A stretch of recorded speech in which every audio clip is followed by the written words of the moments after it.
మనం టెలిఫోన్లో ఎప్పుడూ వాడే హెలో అనే పదం గ్రహం బెల్ యొక్క ప్రియురాలు పేరని, గ్రహం బెల్ తన మొదటి ఫోన్ కాల్ని చేసినప్పుడు ఈ పేరుని పలికి తన్ని సంబోధించాడని చాలామంది అనుకుంటారు. కానీ ఇది వాస్తవం కాదు.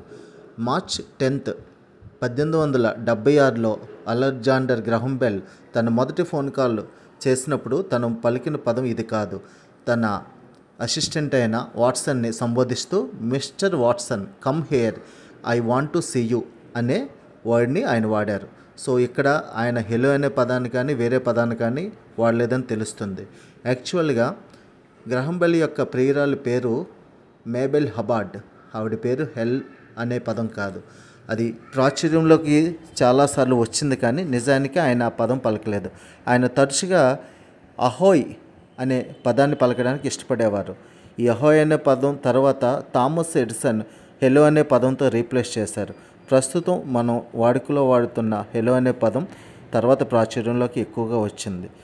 దీన్ని థామస్ ఎడిసన్నే ప్రాచుర్యంలో తీసుకొచ్చారని చాలా కథనాలు తెలియజేస్తున్నాయి. అది తర్వాత ప్రాముఖ్యంలోకి వచ్చింది. మనం టెలిఫోన్లో ఎప్పుడూ వాడే హెలో అనే పదం గ్రహం బెల్ యొక్క ప్రియురాలు పేరని, గ్రహం బెల్ తన మొదటి ఫోన్ కాల్ని చేసినప్పుడు ఈ పేరుని పలికి తన్ని సంబోధించాడని చాలామంది అనుకుంటారు.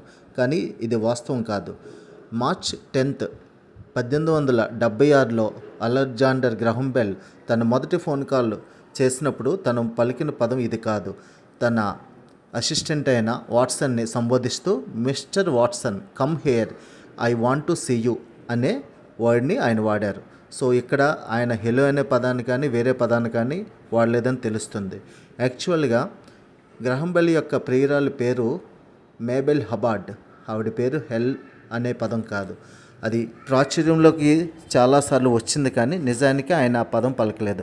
ఆయన తరచుగా అహోయ్ అనే పదాన్ని పలకడానికి ఇష్టపడేవారు. ఈ అహోయ్ అనే పదం తర్వాత థామస్ ఎడిసన్ హెలో అనే పదంతో రీప్లేస్ చేశారు. ప్రస్తుతం మనం వాడుకలో వాడుతున్న హెలో అనే పదం తర్వాత ప్రాచుర్యంలోకి ఎక్కువగా వచ్చింది. దీన్ని థామస్ ఎడిసన్నే ప్రాచుర్యంలో తీసుకొచ్చారని చాలా కథనాలు తెలియజేస్తున్నాయి. అది తర్వాత ప్రాముఖ్యంలోకి వచ్చింది.